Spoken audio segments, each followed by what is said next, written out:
નમસ્કાર મિત્રો, આજે આપણે જોઈશું ધોરણ 6 વિષય છે ગણિત પ્રકાશ. તેમાં નવનીત પ્રેક્ટિસ વર્કનું સોલ્યુશન કરીશું. તેમાં પ્રશ્ન નંબર 5 જોઈશું. તો ટૂંકમાં જવાબ આપો. તો નીચેની દરેક આકૃતિને અક્ષરો અને સંકેતનો ઉપયોગ કરી નામ આપો. તો અહીંયા દેખો, આ કિરણની આકૃતિ છે, એક તીર વડે આકૃતિ, અને પીક્યુ છે, એટલે આને આપણે કિરણ પીક્યુ વડે દર્શાવી શકીએ. તો આને કિરણ પીક્યુ કહીશું. બીજા નંબરમાં છે, અહીંયા બે તીરવાળી આકૃતિ છે, એટલે રેખા એ બી કહેવાય છે. તો એને આપણે સંકેતમાં લખવું હોય તો રેખા એ બી આ રીતે દર્શાવી શકીએ. અહીંયા બિંદુ ઓ છે, તો આપણે એને દર્શાવવું હોય તો બિંદુ ઓ કહી શકીએ. અને ચોથા નંબરમાં છે રેખાખંડ RS. તો અહીંયા રેખાખંડ RS આ રીતે આપણે દર્શાવી શકીએ. હવે જે બીજા નંબરનો પ્રશ્ન છે કે નીચેની દરેક આકૃતિમાં રેખાખંડોના નામ આપો. તો મિત્રો, અહીંયા રેખાખંડ AB છે, અહીંથી અહીં સુધી રેખાખંડ AB કહેવાય છે. પછી રેખાખંડ AC, પછી રેખાખંડ BC, રેખાખંડ BD કહેવાય છે. પછી રેખાખંડ DC, પછી રેખાખંડ AD. તો આ રીતે આપણે રેખાખંડને દર્શાવી શકીએ. હવે જે બીજા નંબરની આકૃતિ છે એમાં રેખાખંડ AB, રેખાખંડ BC, રેખાખંડ CD, રેખાખંડ DA. પહેલાં તો એ 4 રેખાખંડો આવે છે. તો રેખાખંડ AB, રેખાખંડ BC, રેખાખંડ CD અને રેખાખંડ DA. તેવી જ રીતે હવે અંદરના વાત કરીએ તો રેખાખંડ AC, રેખાખંડ DE એ રીતે પણ દર્શાવી શકીએ. તો રેખાખંડ AC, રેખાખંડ DE. હવે અંદરના તો રેખાખંડ OA, રેખાખંડ OC. તો રેખાખંડ OA દર્શાવી શકાય, રેખાખંડ OC, પછી રેખાખંડ OE અને રેખાખંડ OE અને રેખાખંડ OD. તો આ રીતે આપણે દરેક રેખાખંડને દર્શાવી શકીએ. હવે ત્રીજા નંબરનો પ્રશ્ન છે કે આકૃતિ પરથી નામ લખો. તો બિંદુ B ધરાવતી રેખાઓ. તો એ બિંદુ B ધરાવતી જે રેખા છે, તો એ રેખા કઈ છે? PQ છે. તો એ રેખા છે PQ. કેમ કે PQ જે રેખા છે એમાં બિંદુ B આવે છે. બિંદુ અને રેખા PQ અને રેખા AC પણ આવશે. તો એ રેખા AC એ પણ B બિંદુમાંથી પસાર થાય છે. હવે જે રેખા બિંદુ Rમાંથી પસાર થતી રેખાઓ, બિંદુ Rમાંથી પસાર થતી રેખાઓમાં રેખા PQ આવશે અને રેખા DE આવશે. રેખા PQ અને બીજી રેખા આવશે DE. તો રેખા PQ અને રેખા DE. તો રેખા DE પણ આવશે. 3 નંબરમાં છે કે બિંદુ Q ધરાવતી રેખા. બિંદુ Q ધરાવતી રેખા, તો એમાં શું આવશે? રેખા PR આવશે. તો અહીંયા આવશે રેખા PR. અને ચોથા નંબર છે છેદતી રેખાખંડોની બે જોડ. છેદતી રેખાખંડોની બે જોડ. તો અહીંયા PR અને AC. PR અને AC આ છેદતી રેખાઓની જોડ છે, PR અને AC. તો રેખા PR અને રેખા AC. એવી રીતે બીજી જોડની વાત કરીએ તો રેખા PR અને રેખા DE. તો રેખા PR અને રેખા DE અહીંયા R બિંદુમાં છેદે છે. તો રેખા થશે PR અને રેખા DE આવશે. તો રેખા DE. તો મિત્રો, આ જે રેખાઓ છે બે છેદતી રેખાઓ છે. હવે ચોથા નંબરનો પ્રશ્ન જોઈએ. તેમાં છે પહેલું કે નીચે આપેલ વ્યવહારુ જીવનની વસ્તુમાં બનતા ખૂણાનો પ્રકાર લખો. તો મિત્રો, અહીંયા સીધો ખૂણો બને છે એટલે સર. બીજા નંબરમાં છે એ 90 અંશ કરતો મોટો ખૂણો છે, એટલે એને આપણે ગુરુકોણ કહીશું. ગુરુકોણ. અને C નક્ષત્રમાં જે ખૂણો બને છે એ કેવો છે? લઘુકોણ છે, જે 90 અંશ કરતાં નાનો છે. અને ચોથા નંબરની વાત કરીએ તો આ મોટો ખૂણો બને છે, તો આપણે તેને કહીશું Dને પ્રતિબિંબ કોણ. તો આપણે તેને કહીશું પ્રતિબિંબ કોણ, કે જે 180 અંશ કરતાં મોટો એટલે કે 181થી 359 સુધીના બધા ખૂણાનો સમાવેશ થાય છે. તો અહીંયા પ્રતિબિંબ કોણ છે? અહીંયા બહારનો ખૂણો છે. તો અહીંયા જે ઈ છે, જે આકૃતિ છે, અહીંયા કાટખૂણો બને છે મિત્રો. અહીંયા બને છે કાટકોણ.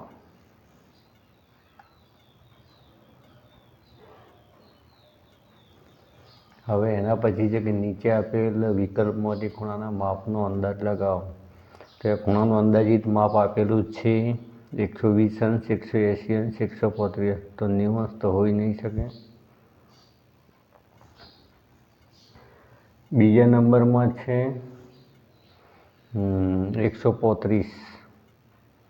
તો 135 હોઈ શકશે નહીં, કેમ કે 90ની નજીકની સંખ્યા છે. 180 તો મિત્રો કેવું થઈ જશે? સીધું થઈ જશે. એ પણ ન હોઈ શકે. તો એ હશે 120, કેમ કે અહીંયા 90 અંશ થશે. એટલે 90 અંશથી નજીકની સંખ્યા હશે. નંબર 2ની વાત કરીએ તો ઘડિયાળમાં બે કોટા વચ્ચે બનતો ખૂણો. તો એ જે બીજા નંબરનો ખૂણો છે, કુલ અંશ છે 360. 360 ભાગ્યા 12 કરીશું તો 12 તરી 36, એટલે 30 અંશ થશે. તો 30, 30 દુ 60, 30 તરી 90 અંશનો ખૂણો બનશે આમાં. પછી આપણે આગળ વાત કરીએ. અહીંયા સીની વાત કરીએ તો સીમાં જે સૌથી મોટો ખૂણો કહેવાય, અહીંયા ખૂણો છે એ તો અહીંયા 90 અંશની વાત કરી છે. તો 90 અંશ નહીં હોઈ શકે. 70 નાનો ખૂણો નથી. 150 અંશ એ તો 180 અંશ આટલા થશે સીધી લીટી કરવાથી, એટલે 150 આટલા આવશે, એટલે એ પણ ના હોઈ શકે, એટલે 110 હશે. તેવી રીતે અહીંયા મગરના મોઢાની અંદર જે ખૂણો બને છે તે 90 અંશ, 110 અંશ, 70 અંશ અને 40 અંશ. તો અહીંયા આ જે મોટા ખૂણા છે હોઈ શકશે ને અહીંયા 40 અંશ. તો રસ્તાના આંતરછેદ અને રસ્તાના આંતરછેદની વાત કરીએ તો રસ્તાના આંતરછેદનો ખૂણો 90, 30, 50 અને 100. તો 90 નથી, 100 અંશ પણ નથી. અહીંયા 50 અંશનો ખૂણો પણ નથી, નાનો ખૂણો છે, 30 અંશનો હશે. પછી એવી સ્કેટબોર્ડની વાત કરીએ તો અહીંયા 90 અંશ, 30 અંશ, 50 અંશ અને 100 અંશ છે. તો મિત્રો અહીંયા 100 અંશનો તો ખૂણો નથી, 90 અંશનો ખૂણો પણ નથી. 30 અંશનો બિલકુલ નાનો ખૂણો બને, એટલે કે એના કરતાં થોડો મોટો છે, એટલે 50 અંશનો ખૂણો હશે. અહીંયા જે ખૂણો બને છે એની વાત છે. તો 30 અંશ કરતાં મોટો છે. હવે પ્રશ્ન નંબર 5ની વાત કરીએ તો નીચે આપેલા અંશ માપ મુજબ ખૂણો કોણ માપક પર દોરો અને તેનો પ્રકાર લખો. તો અહીંયા લઘુકોણ છે. આ પહેલા નંબરનો 30 અંશનો દોરેલું છે. તો 0, 10, 20 અને 30. 10, 20 અને 30. એ જે કંઈ ત્રીજી લીટી પર લીધો છે. અહીંયા આપણે 45 અંશનો ખૂણો દોરવાનો છે. તો 10, 20, 30, 40 અને 45. તો મિત્રો 45 અહીંયા વચ્ચે આવે છે. 10, 20, 30, 40 અને 45. તો એ 45 અંશ અહીંયા આટલે હશે. તો 45 અંશનો જે ખૂણો છે એ લઘુકોણ હશે. કેવો હશે? લઘુકોણ. 90 અંશથી નાના ખૂણા છે એ બધા લઘુકોણ હશે. એના પછી વાત કરીએ 90 અંશ. તો 90 અંશ તો મિત્રો વચ્ચે હશે. તો 90 અંશનો જે ખૂણો હશે એને આપણે શું કહીએ છીએ? કાટકોણ કહીએ છીએ. પછી 120 અંશનો કહેશે, એટલે આમાંથી 60 અંશ કાઢી નાખવાના છે. 10, 20, 30, 40, 50, 60, એટલે આટલા સુધી છે 120 અંશ. તો અહીંયા 120 અંશનો ખૂણો બનશે. તો 120 અંશનો જે ખૂણો છે તેને આપણે શું કહીશું? તેને આપણે ગુરુકોણ કહીશું. માનો ત્રીજા નંબરનો છે એ ગુરુકોણ આવશે. હવે 65 અંશની વાત કરીએ તો 10, 20, 30, 40, 50, 60 અને 65. તો એ 65 થશે. 65 અંશ એટલે 90 અંશ કરતાં નાનો ખૂણો છે, એટલે એને આપણે લઘુકોણ કહીશું. અહીંયા 70 અંશની વાત છે. તો મિત્રો 70 અંશ અહીંયા બનશે. 70 અંશ. તો 70 અંશનો ખૂણો એ પણ લઘુકોણ હશે, કેમ કે 90 અંશ કરતાં નાનો ખૂણો છે. પછી 135 અંશની વાત કરીએ તો 90 હોય, 110, 120, 30 અને 135. તો આ બનશે ગુરુકોણ. પછી 180 અંશની વાત કરીએ તો 180 અંશનો ખૂણો કેવો હશે? સીધો જ હશે, સીધો હશે મિત્રો. એટલે કે આને આપણે કહીશું સરળ કોણ. સરળ કોણ 180 અંશનો હશે. એના પછી આગળ જોઈએ તો નીચે આપેલા કોણ માપકમાં દર્શાવેલા ખૂણો લખો. આવી છઠ્ઠા પ્રશ્નમાં આપણે ખૂણો લખવાનો છે. તો અહીંયા 10, 20 અને 30, એટલે કે આ 30 અંશનો ખૂણો છે.